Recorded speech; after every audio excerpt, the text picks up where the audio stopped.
Qani bir televizor ko'raylik, nima bo'lyapti ekan? Choy bilan qaynonasini zaharlagan gunohkor kelin. Oyijon, choy. Bor yo'qoling. Nima, choy bilan zaharlamoqchimidingiz, ha? Oyijon, hamma kelin bir xil emas-ku, kino bo'lsa.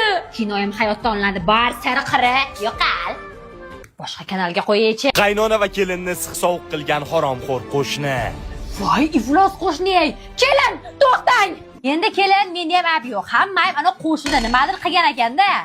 Endi xafa bo'lmas, kinolar ko'rmasdan bo'lib qolganlar. Mayli, biza ketdik. Bo'pti, boringlar, quyonchalar.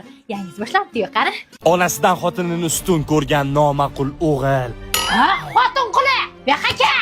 Sevishmay o'laring. Sen ishingni yo'qot. Siz oshxonani tilingiz bilan yalab chiqasiz, boshingizda turaman. Bolangiz. Bo'ladi.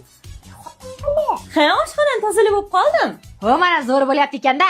Onasiga telefonda qaynonasini yomonlagan iflos kelin. Keling, kim bilan gaplashyapsiz? Oyim bilan. Oyim bilan? Voy, oyingiz bilan meni yomonlayapsiz. Men beting qo'sin seni. Ana endi ham haydayman. Qaytib kelma. Kinolar o'zi hayotdan olinadi degani shu. Ol yig'ishtirib ol xotiningni.